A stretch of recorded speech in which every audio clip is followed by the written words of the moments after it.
রাম ও নারায়ণ রাম মাইকোজি লাইফস্টাইলের আরও একটা নতুন ব্লগে আপনাদের সকলকে জানাই স্বাগত। আজ আর গুড মর্নিং বলে ব্লগটা শুরু করতে পারলাম না। আজকে সবাইকে শুভ দুপুর বলে ব্লগটা শুরু করছি, কারণ আজকে দুপুর থেকে আমি ব্লগটা শুরু করলাম। দুপুরের আগে পর্যন্ত বাড়ির যে কাজকর্ম, সংসারের যে কাজকর্ম সমস্তটাই হয়ে গেছে। এখন স্নান সেরে চলে এসেছি পুজো করে নিতে। ঠাকুরের পুজো দিয়েই আজকের ব্লগটা শুরু করলাম। প্রথমেই গুরুদেবের শ্রীচরণে পুষ্প অর্পণ করলাম, তারপর মা লক্ষ্মীকে পুজো করে নিয়েছি। এবার বাবা মহাদেবের মাথায় জল ঢেলে নিলাম। আর সাদা ফুল তো তেমন কিছু নেই বাড়িতে, নয়নতারা আর একটা শিউলি ফুটেছিল গাছে, সেটাই বাবা মহাদেবকে অর্পণ করলাম। মা লক্ষ্মীর শ্রীচরণে একটা পঞ্চমুখী জবা হয়েছিল ছাদ বাগানের গাছে, সেটা অর্পণ করলাম। আর প্রসাদ কি দিয়েছি সেটা দেখতেই পেলেন। এখন আমার পুজো পাঠ হয়ে গেল, আরতিটা সেরে নিচ্ছি। প্রথমে প্রদীপ দেখিয়ে নিলাম, সমস্ত ঠাকুরকে প্রদীপ দেখিয়ে আরতি করলাম। এবার ধূপ দেখিয়ে নিলাম আর নিজের মনস্কামনা ঠাকুরের কাছে জানালাম। দুপুরে রান্নাবান্না সমস্ত কমপ্লিট করেই আমি স্নান সেরে পুজো করে নিলাম। দেখছেন ভাত হয়ে গেছে, ভাতের ফ্যান উপর দিয়ে দিয়েছিলাম। আর এদিকে চাকি বেলনা রেডি করছি। কেন বলুন তো, আর একটা লোহার কড়াও গ্যাস ওভেনে বসিয়ে দিয়েছি। আটা মেখে লেচি কেটে গুচি বানিয়ে নিয়েছি। এখন বানাবো, এখন বেলে নেব লুচি। লুচি বানানো হচ্ছে ছেলের একান্ত অনুরোধে। ছেলে আজকে দুপুরে বারবার বলছিল সকাল থেকে যে দুপুরে লুচি খাবো। আমার তেমন একটা ইচ্ছে ছিল না যে দুপুরবেলায় লুচি বানাই। সকাল থেকে সমস্ত কাজকর্ম সেরেছি, দুপুর থেকে ব্লগটা শুরু করব বলে আজকে একটু অন্যরকমভাবেই ব্লগটা শুরু করব মনে করেছিলাম, যার কারণে দুপুর থেকে শুরু করেছি। কিন্তু ছেলের অনুরোধে সমস্ত কিছুই একটু পাল্টে গেল। ও বারবার বলছিল একটু লুচি করলে ভালো হতো, খেতাম। দেখলাম বারবার বলছে ঠিক আছে থাক, দুপুরবেলায় অল্প কিছু লুচি বানাই। তাই রান্নার শেষে আটাতে ময়ান দিয়ে নিয়ে আটা মেখে রেখে গেছিলাম স্নান করতে। স্নান সেরে এসে এখন লুচিগুলো বেলে নিচ্ছি, তারপর ভেজে নেব। মাঝে মাঝে এরকম কিন্তু আমাদের প্রায়শই অনেকের সংসারে হয়ে থাকে। ছেলে মেয়ের অনুরোধে আপনার দিনটা যেরকমভাবে যাওয়ার কথা ছিল দেখা যায় একটু অন্য খাতে বইল। আর লুচিগুলো দেখুন কেমন সুন্দর ফুলেছে, একবারে ফুলকো ফুলকো লুচি। আর এই দুপুরবেলায় গরম গরম ভাত, আর কি চাই বলুন।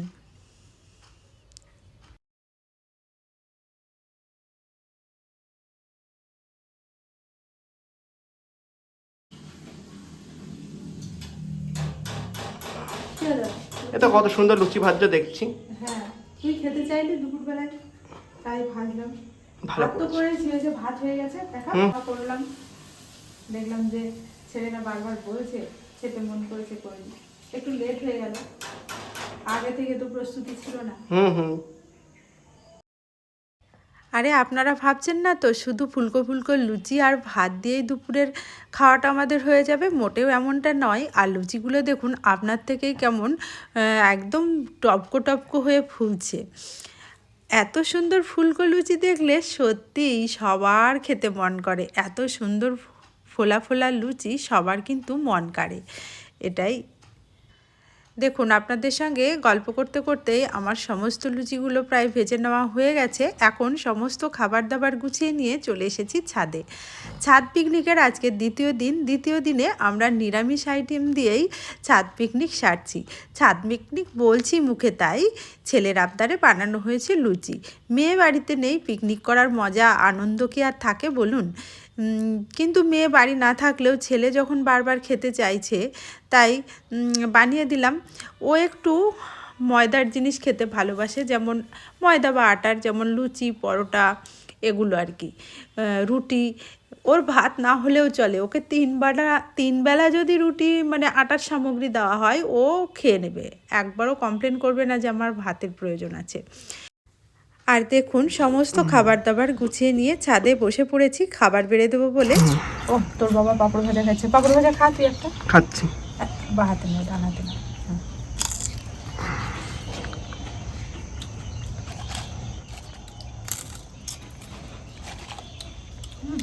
পাঁপড় ভাজার লোভ সামলানো যায়।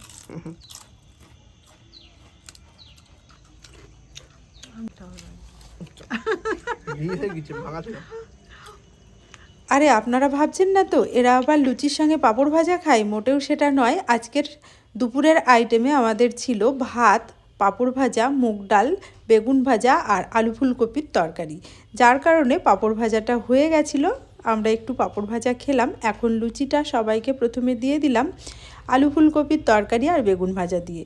তারপর যেহেতু দুপুরবেলা অল্প অল্প ভাত আমরা খাবো। কেমন হয়েছে? ভালো লাগছে মাখাতে, খুব সুন্দর হয়েছে, ভালো লাগছে। আজ যেহেতু শনিবার ছিল, আমাদের সমস্ত রান্নাই ছিল নিরামিষ। নিরামিষ এই রান্না দিয়ে ছাদ পিকনিকের আয়োজন কেমন লাগলো কমেন্ট করে জানাবেন কিন্তু।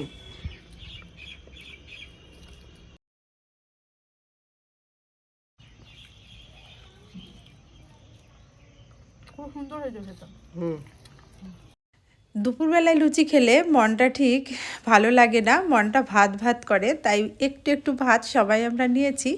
আর ওই আলু ফুলকপির তরকারি, পাঁপড় ভাজাও নিলাম। পাঁপড় ভাজা ডালের সঙ্গে ডাল দিয়ে ভাত মেখে পাঁপড় ভাজা দিয়ে খেতে তো ভীষণই ভালো লাগে। আর আমার ছেলে আর আমার হাজব্যান্ড পাঁপড় ভাজা খেতে ভীষণই ভালোবাসে।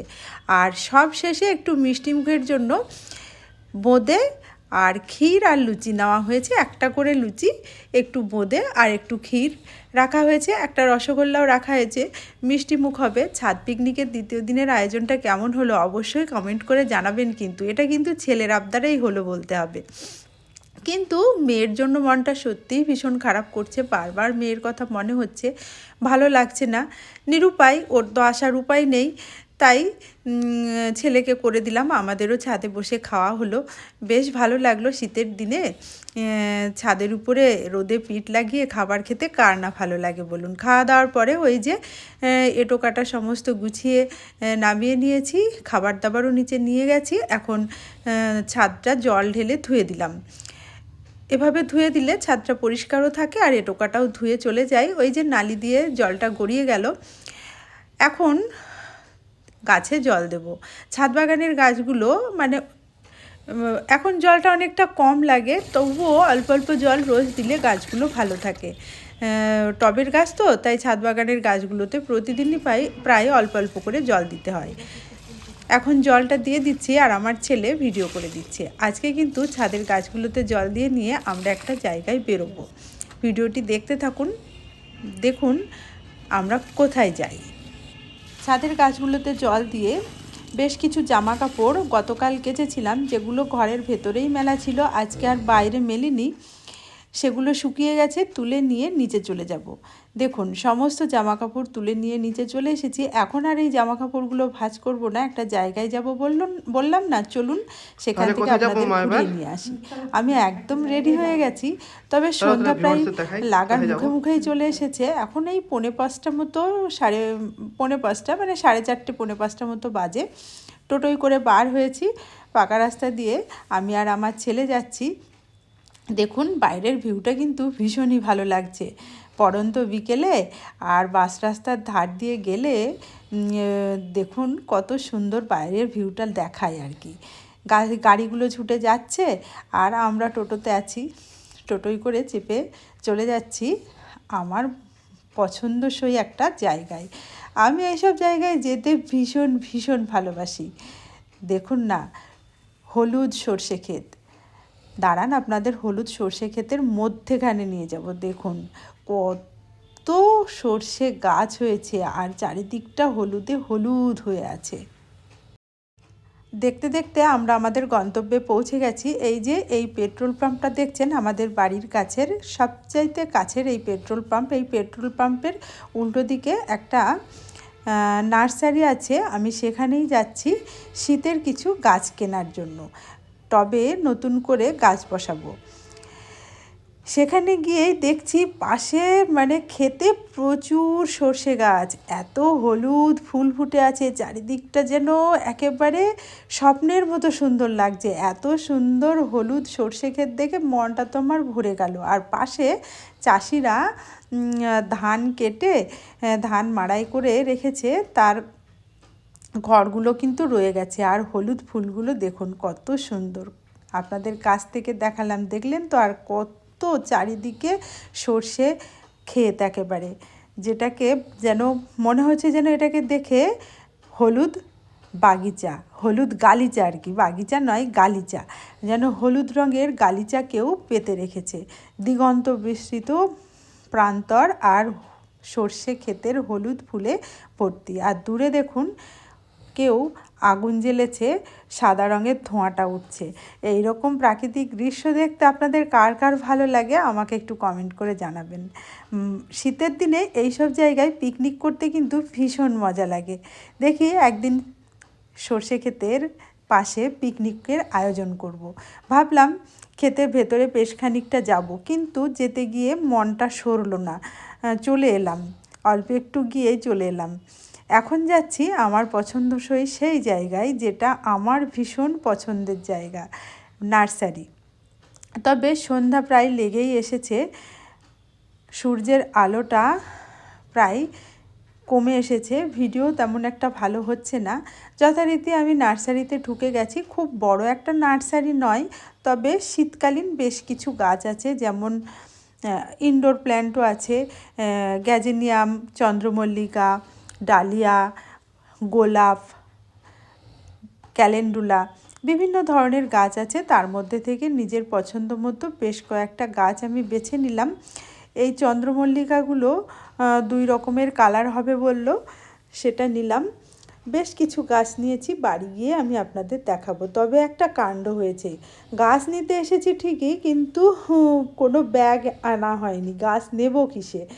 বাড়ির থেকে হুটোপাটা করে বেরিয়ে চলে গেছিলাম, ওরাই আমাকে একটা ব্যাগ দিয়েছিল, সেই ব্যাগে করে কি কি গাছ এনেছি এখন আপনাদের দেখাচ্ছি। দেখুন, গাছগুলো এনেছি ঠিকই, কিন্তু একটা গাছ বের করার পরে দেখেছিলাম ভেঙে গেছে। সেই গাছটা কী গাছ ভেঙেছে আপনাদের দেখাচ্ছি, দাঁড়ান। দেখুন, ছোট ছোট গাছ ওইগুলো নিয়েছি, টবে লাগাবো। আজকে আর লাগানো হবে না, ভাবছি আগামী দিন লাগাবো। তবে আগামী দিনও লাগাতে পারবো কি না বুঝতে পারছি না।